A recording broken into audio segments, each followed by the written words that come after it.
कर रहे हैं। आम आदमी पार्टी के सभी कार्यकर्ताओं और सभी ऑफिस बेरर्स को, पदाधिकारियों को मैं स्वागत करता हूं, नमन करता हूं और सबको शुभकामनाएं देता हूं।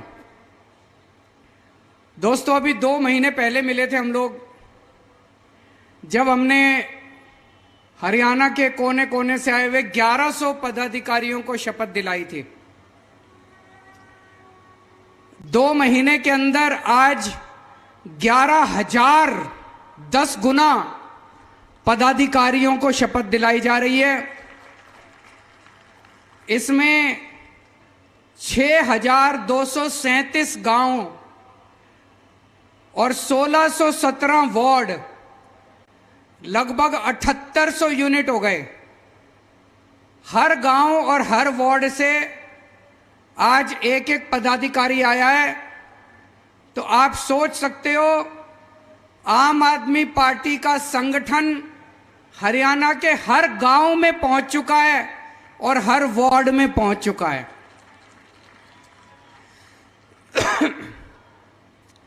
केवल यही नहीं, हर गांव में और हर वार्ड में 20-20 लोगों की कमेटी बन चुकी है। अगले 1 महीने के अंदर इन सारी कमेटियों की ट्रेनिंग होगी, गांव-गांव में बदलाव यात्रा निकलेगी, पूरे हरियाणा में बदलाव यात्रा निकलेगी और 1-1.25 महीने के बाद ये जो 20-20 लोगों की कमेटी बनी है, ये भी पदाधिकारी हैं, इन सारे पदाधिकारियों की लगभग 1.25 लाख पदाधिकारियों की दिसंबर के महीने में शपथ ग्रहण करवाया जाएगा।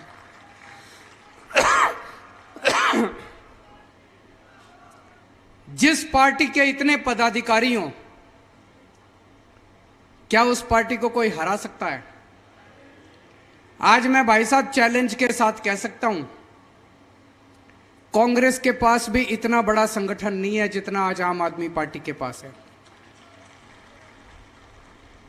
बीजेपी के पास भी इतना बड़ा संगठन नहीं है जितना आम आदमी पार्टी के पास है।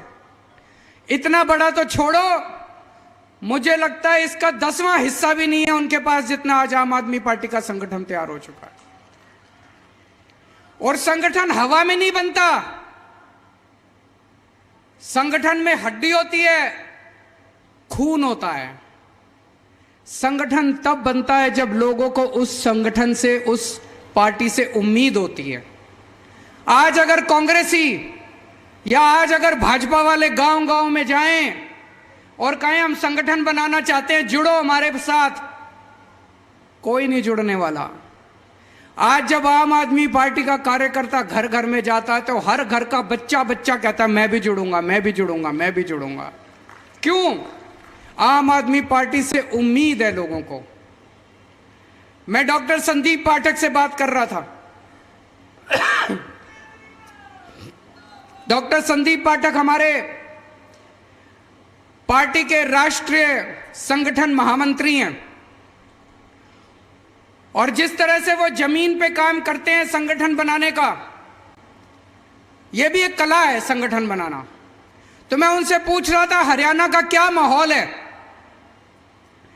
वो कहते हैं भाई साहब, मैं ज्यादा बड़ी बात नहीं करूंगा, लेकिन जो माहौल पंजाब में चुनाव के दिनों में था, बोले जी आज हरियाणा के अंदर उससे 10 गुना ज्यादा माहौल है जितना पंजाब के अंदर था। और मैं डॉक्टर संदीप पाठक की असेसमेंट की इज्जत करता हूं क्योंकि ये जमीन पे रह के काम करते हैं। तो आज पूरी जिम्मेदारी के साथ मैं स्टेटमेंट देना चाहता हूं। दिल्ली के लोगों ने मिलकर पहली आम आदमी पार्टी की सरकार दिल्ली में बनाई थी। पंजाब के लोगों ने मिलकर दूसरी आम आदमी पार्टी की सरकार पंजाब में बनाई थी। 2024 के अंदर हरियाणा के लोग मिलकर हरियाणा के अंदर तीसरी आम आदमी पार्टी की सरकार बनाने जा रहे हैं। नोट कर लेना मेरी ये बात। आज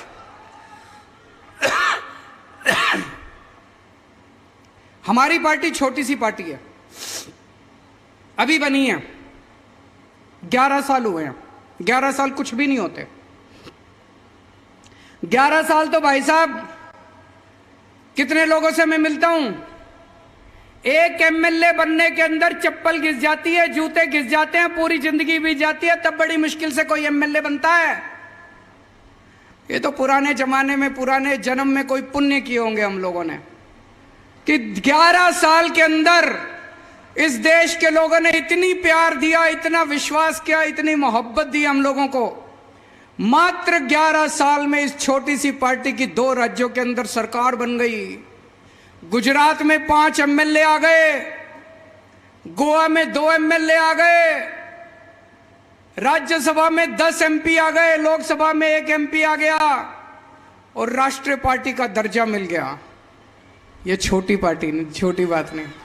आज पूरे देश में तीसरे नंबर पे, तीसरी बड़ी पार्टी, मात्र 11 साल में तीसरी बड़ी पार्टी आम आदमी पार्टी बन गई है बीजेपी और कांग्रेस के बाद। मोदी जी इसी बात से घबराते हैं, मोदी जी इसी बात से घबराते हैं कि जितनी स्पीड से ये आम आदमी पार्टी चल रही है, अगर ये इसी स्पीड से चलती रही तो एक दिन इन सारी दूसरी पार्टियों का सुपड़ा साफ कर देगी, जैसे दिल्ली और पंजाब में करा है। मोदी जी केजरीवाल से नहीं घबराते, आम आदमी पार्टी से नहीं घबराते, मोदी जी आप लोगों की ताकत से घबराते हैं, जनता की ताकत से घबराते हैं। जनता के अंदर जो उम्मीद पैदा की है आम आदमी पार्टी ने, आज तक 75 साल में अगर ये पार्टियां काम कर लेती, आम आदमी पार्टी की क्या जरूरत थी? आप खुद सोच के देखो, दिल्ली में जब हम चुनाव लड़े, लोगों ने हमको क्यों वोट दिया? उसके पहले तो हमको कहीं मौका नहीं मिला था, हमने कोई काम नहीं करके दिखाया था, कुछ नहीं करा था। अन्ना आंदोलन हुआ था, अन्ना आंदोलन के बाद लोगों ने हमको वोट दे दिया। उसके पहले बीजेपी और कांग्रेस होती थी। अगर ये बीजेपी और कांग्रेस काम कर लेती, अच्छा काम कर लेती, तो दिल्ली में आम आदमी पार्टी को लोग क्यों वोट देते? पंजाब में अगर ये अकाली दल, बीजेपी और कांग्रेस वाले काम कर लेते, पंजाब में आम आदमी पार्टी को लोग क्यों वोट देते? हरियाणा में अगर बीजेपी और कांग्रेस वाले काम कर लेते, भाई साहब ये 11,000 लोग आज शपथ ग्रहण करने आए, ये उनके तंबू के नीचे बैठे होते, हमारे तंबू के नीचे नहीं बैठे होते।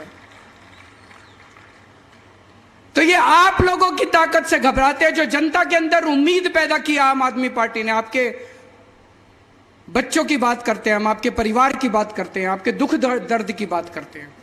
आज हरियाणा जैसे चक्की होती है ना, चक्की के 2 पार्ट होते हैं,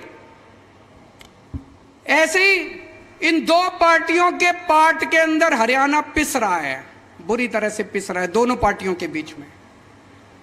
एक पार्टी है हरियाणा में, वो कहती है हम जाटों की पार्टी हैं, सारे जाट जाट हमको वोट दो, हम जाटों का भला करेंगे। दूसरी पार्टी है, वो कहती है हम नॉन जाटों की पार्टी हैं, नॉन जाट हमको वोट दो, हम नॉन जाटों का भला करेंगे। भाई साहब हरियाणा की जनता ने दोनों को मौके दे के देख लिए। ना तो ये जाट वालों पार्टी ने जाटों का भला किया और ना नॉन जाट वालों ने नॉन जाट का भला किया। अब आम आदमी पार्टी आई, हम तो कह रहे हैं जी हम तो 36 बिरादरी की पार्टी है, हम तो सबकी पार्टी हैं, हम तो जाटों की भी पार्टी हैं, नॉन जाटों की भी पार्टी हैं। तुम्हारे बच्चों के लिए स्कूल बनवा देंगे, तुम्हारे बच्चों के लिए नौकरी का इंतजाम कर देंगे, तुम्हारे बच्चों का भविष्य बना देंगे, तुम्हारे घर में कोई बीमार होगा उसका फ्री में शानदार इलाज करा देंगे, अस्पताल बनाएंगे, सड़कें बनाएंगे, बिजली मुफ्त दे देंगे। अकेली पार्टी है जो आपकी बात करती है, आपके घर की, आपके परिवार की, आपके दुख दर्द की बात करती है। आज पूरे देश में मैं रोज देखता हूं बुरा हाल मचा पड़ा है, चारों तरफ भ्रष्टाचारी भ्रष्टाचार, गुंडागर्दी, लूटपाट। प्रधानमंत्री जी कहते हैं मैं भ्रष्टाचारियों के खिलाफ लड़ रहा हूं, भ्रष्टाचार के खिलाफ लड़ रहा हूं। मैं प्रधानमंत्री जी को कहना चाहता हूं, मोदी जी अगर आप भ्रष्टाचार के खिलाफ असल में लड़ रहे होते, सचमुच में लड़ रहे होते, सबसे पहले केजरीवाल आपको सपोर्ट करता, आपका समर्थन करता। मेरे को आम आदमी पार्टी से प्यार नहीं है, मैं देश के लिए आया हूं। यहां जितने लोग बैठे हैं ये कोई आम आदमी पार्टी के लिए नहीं आए, ये देश बदलने की उम्मीद लेके आए हैं सब लोग। हम सब लोग आम आदमी पार्टी वाले आपका समर्थन करते अगर आप वाकई भ्रष्टाचार के खिलाफ लड़ रहे होते। मोदी जी एक स्टेट में गए, जाके उन्होंने कुछ नेताओं के नाम लिए, बोले इन नेताओं ने 70,000 करोड़ का भ्रष्टाचार कर दिया, इन नेताओं ने 70,000 करोड़ का भ्रष्टाचार कर दिया, इनको मैं जेल में डालूंगा। भाई साहब 4 दिन के बाद उन नेताओं ने भारतीय जनता पार्टी ज्वाइन कर ली, मोदी जी ने उसको उप मुख्यमंत्री बना दिया। यह भ्रष्टाचार के खिलाफ लड़ाई है? ये तो नौटंकी है, ये तो भ्रष्टाचार के खिलाफ लड़ाई नहीं है। और ये एक बार हुआ तो सोच लेते, पूरे देश में रोज यही नौटंकी चल रही है। कभी इस राज्य में जाके कहते हैं कि यहां का मुख्यमंत्री चोर है, कभी उस राज्य में जाके कहते हैं यहां के नेता चोर हैं। 2 दिन में वो नेता भारतीय जनता पार्टी में चले जाते हैं और मोदी जी उनको कोई मंत्री बना देते हैं, कोई कुछ बना देते हैं, सब लोगों को पार्टी में शामिल कर लेते हैं। ये तो भ्रष्टाचार के खिलाफ लड़ाई नहीं है दोस्तों। आज पूरे देश में चर्चा हो रही है, कोई कितना भी बड़ा पापी हो, कोई कितना भी बड़ा अपराधी हो, किसी ने कोई भी पाप कर रखा हो, अपराध कर रखा हो, इनकी पार्टी में चले जाओ। मजाल किसी CBI, ED, income tax police वाले की हिम्मत हो जो छू दे उसको। आपका बेटा अगर किसानों को अपनी जीप के नीचे कुचल दे, इनकी पार्टी में चले जाओ, आपके ऊपर कोई कुछ नहीं होगा, आप खुलेआम घूम लेना। आप अगर लड़कियों को छेड़ के आते हो, आपका बेटा अगर लड़कियों के साथ गलत काम करके आ जाए, इनकी पार्टी में चले जाओ, पूरा संरक्षण मिलेगा। आज पूरे देश में चर्चा हो रही है, कितना ही बड़ा भ्रष्टाचार कर लो, कितना ही बड़ा डाका डाल लो, कितना ही बड़ा अपराध कर लो, इनकी पार्टी में चले जाओ, पूरा संरक्षण मिलेगा आपको। आज क्या माहौल है? भ्रष्टाचारी कौन है? भ्रष्टाचारी वो नहीं है जिसको ईडी ने पकड़ के जेल में डाल दिया। भ्रष्टाचारी वो है जो ईडी के डर से बीजेपी में चला गया, जिसको ईडी ने पकड़ के जेल में डाल दिया और जो अभी तक बीजेपी में नहीं गया। भाई साहब वो कट्टर ईमानदार है, ये समझ लेना, क्योंकि उसे पता है कि आज नहीं तो कल बाहर तो आ ही जाऊंगा। लेकिन जिसने बेईमानी कर रखी है, जिसने बेईमानी कर रखी है, उसको पता है अगर ईडी ने पकड़ लिया तो पूरी जिंदगी जेल जाना पड़ेगा, वो तुरंत उठ के बीजेपी में चला जाता है। तो एक चीज समझ लो, भ्रष्टाचारी कौन है और ईमानदार कौन है। जो आदमी ईडी के डर से बीजेपी में चला गया वो भ्रष्टाचारी है, और जो ईडी की रेड के बावजूद अगर ईडी ने गिरफ्तार कर लिया और बीजेपी में नहीं जा रहा, वो कट्टर ईमानदार है। पूरे देश में आज चर्चा हो रही है कि प्रधानमंत्री जी का एक दोस्त है। कौन है? कौन है? कहते हैं प्रधानमंत्री जी ये उस एक दोस्त के लिए ही काम करते हैं। पूरे देश में चर्चा है, मैं नहीं कह रहा, गली गली में, नुक्कड़ नुक्कड़ पे, चाय की दुकान पे, पान की दुकान पे यही चर्चा है कि प्रधानमंत्री जी एक ही आदमी के लिए काम करते हैं, एक ही दोस्त के लिए काम करते हैं। और आजकल तो चर्चा उल्टी होने लगी है कि असल में ये दोस्त ही देश चला रहा है, सारे निर्णय वो दोस्त ही ले रहा है, प्रधानमंत्री जी निर्णय नहीं ले रहे। जनता में चर्चा है, जनता में चर्चा है, लोग मेरे को आके बताते हैं कि जी दोस्त ही देश चला रहा है, कानून उस दोस्त के ऑफिस से बन के आते हैं और पास होते हैं, वो दोस्त ही निर्णय लेता है। और जब आप वोट डालने जाते हो, आप सोचते हो मैंने मोदी जी को वोट दिया, आपका वोट मोदी जी तक नहीं पहुंचता, आपका वोट मोदी जी के जरिए उनके दोस्त तक पहुंचता है, आपका वोट दोस्त के पास जाता है।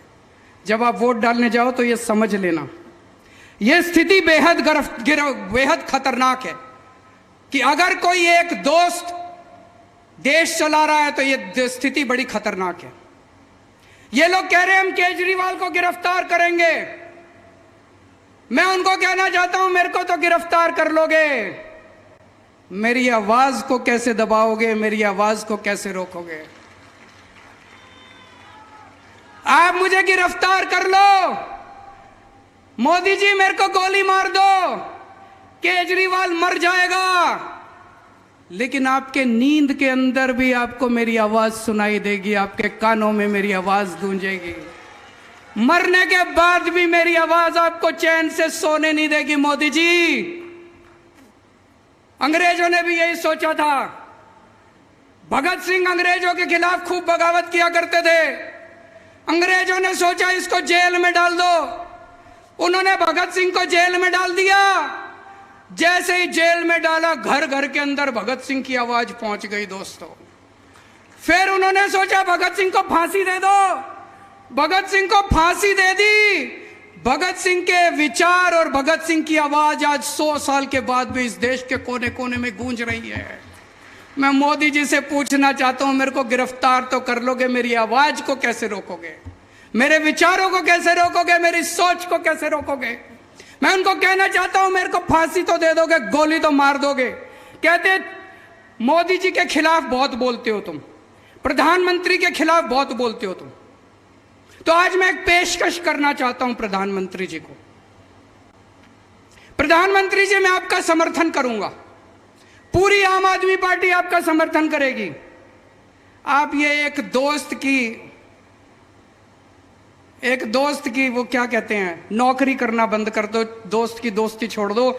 140 करोड़ लोगों के लिए काम करना चालू कर दो। ये दोस्त के लिए काम करना बंद कर दो। ये चोर उचक्के भ्रष्टाचारियों को संरक्षण देना बंद कर दो। इनको अपनी पार्टी के अंदर जितने चोर उचक्के बैठे हैं उनको सबको जेल भेज दो। देखो, मैं तो क्या, ये सारा देश आपका साथ देगा। लेकिन अगर इस देश को कोई एक दोस्त चलाएगा, अगर इस देश के अंदर भ्रष्टाचारियों को, पापियों को, अपराधियों को संरक्षण दिया जाएगा, तो अपनी जान की परवाह किए बिना इस देश का एक एक बच्चा आपकी खिलाफत करेगा।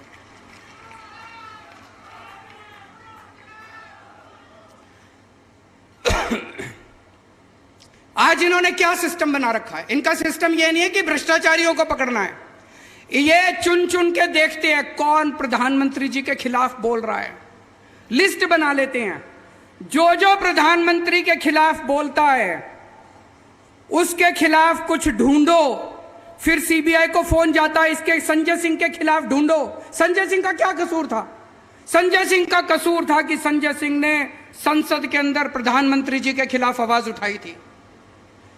संजय सिंह के खिलाफ कुछ ढूंढो, इसके खिलाफ कुछ ढूंढो। अगर कुछ नहीं मिलता तो कहते हैं कुछ मारो, किसी को पीटो, इसके घर में सबूत डाल दो, फर्जी केस बना दो और पकड़ के उसको जेल में डाल दो। यह सिस्टम आज इन लोगों ने बना रखा है। ऐसे देश तरक्की नहीं कर सकता दोस्तों। आज ये शपथ लेने के बाद आप लोगों को घर घर जाना है, पूरे हरियाणा के अंदर एक एक घर में जाना है। डरना नहीं है, मन से डर निकाल देना। आप में से एक एक आदमी को भगत सिंह बनना है। ये कहते हैं हम केजरीवाल को गिरफ्तार कर लेंगे, ये इतने सारे जो सामने बैठे हैं सारे केजरीवाल है, किस किस को गिरफ्तार करोगे? हजारों लाखों केजरीवाल है, किस किस को गिरफ्तार करोगे? आप सब लोग को केजरीवाल बनना है, डरना नहीं है, घबराना नहीं है। घर घर में जाना है और ये सारी बातें बतानी है कि किस तरह से देश को लूटा जा रहा है, किस तरह से पूरे देश को बर्बाद किया जा रहा है। जब आप किसी के घर में जाओगे, उनसे बात करोगे, तो हमारे देश के अंदर कुछ लोग हैं जिनको अंधभक्त कहा जाता है कि नहीं है? उनसे उलझना मत। दो कैटेगरी है, कोई भी आदमी या तो अंधभक्त है या देशभक्त है। अंधभक्त देशभक्त नहीं हो सकता और देशभक्त अंधभक्त नहीं हो सकता। अंधभक्तों से उलझना मत, वो टाइम खराब करते हैं, उन्होंने बदलना नहीं है, उनको देश से कोई लेना देना नहीं है, उनको भारत माता से कोई लेना देना नहीं है। कोई अगर ज्यादा उलझने की कोशिश करे, उनको नमस्कार करके आगे बढ़ जाना। देशभक्तों से बात करना, बस देशभक्त आपकी बात सुनेंगे, वो देश की तरक्की चाहते हैं, भारत की तरक्की चाहते हैं, भारत माता की तरक्की चाहते हैं। घर घर के अंदर जाना, आज सबसे बड़ी देशभक्ति का काम है केंद्र के अंदर बैठी भ्रष्ट भाजपा सरकार को हराना। जितने देश के अंदर देशभक्त है, सबको इकट्ठे होकर एक ही काम करना चाहिए, किसी भी तरह इस सरकार को हराना है। और जितनी युवा शक्ति है, सभी युवाओं को मैं कहना चाहता हूं कि आने वाला भारत, उसकी जिम्मेदारी आपको उठानी है और आपका भविष्य दांव पे लगा हुआ है। सभी युवाओं को मैं आज अपील करना चाहता हूं कि ज्यादा से ज्यादा संख्या में आम आदमी पार्टी के साथ जुड़े, इस देशभक्त पार्टी के साथ जुड़े, कट्टर ईमानदार पार्टी के साथ जुड़े। चूंकि आज इतने सारे आम आदमी पार्टी के कार्यकर्ता आए हुए हैं, इतने सारे पदाधिकारी आए हुए हैं, मैं एक चीज और कहना चाहता हूं। आम आदमी पार्टी की विचारधारा 3 स्तंभों पे खड़ी है, 3 स्तंभ है हमारे। आम आदमी पार्टी में आके आपको केजरीवाल की भक्ति नहीं करनी, आपको किसी नेता की भक्ति नहीं करनी। हमारी पहला स्तंभ है, हमारी पहली विचारधारा है कट्टर देशभक्ति। कट्टर देशभक्ति, आपको भारत माता के लिए अपना तन मन धन परिवार, पहले फर्स्ट नेशन फर्स्ट, पहले देश, आपको उसके लिए तन मन धन कुर्बान करने के लिए तैयार रहना अगर जरूरत पड़े तो। दूसरी विचारधारा है कट्टर ईमानदारी। बेईमानी को हम गद्दारी का दर्जा देते हैं। अगर कोई बेईमानी करता है समाज के साथ, देश के साथ, कोई भी बेईमानी करता है, वो इसका मतलब देश के साथ गद्दारी कर रहा है। आपको ईमानदारी से रहना है। और तीसरा है इंसानियत। चाहे कोई किसी जात का हो, चाहे कोई किसी धर्म का हो, जरूरत पड़ने पे सबको एक दूसरे की मदद करनी है, किसी का दिल नहीं दुखाना। कोई बीमार हो, कोई कैसा भी हो, सबकी मदद करनी है, चाहे किसी जात का हो, किसी धर्म का हो, चाहे कोई हो, सबकी मदद करनी है एक दूसरे की। ये 3 विचारधाराएं हैं आम आदमी पार्टी की। इसको सब लोग साथ लेके जाना। पूरे देश के अंदर अभी एक तरह से कीचड़ फैला हुआ है, जिसमें इनका ये कमल खिला हुआ है। इस कीचड़ की सफाई कैसे करोगे? झाड़ू से। इस कीचड़ की सफाई जिस दिन कर दी, कमल अपने आप खिलना बंद हो जाएगा। भारत माता की।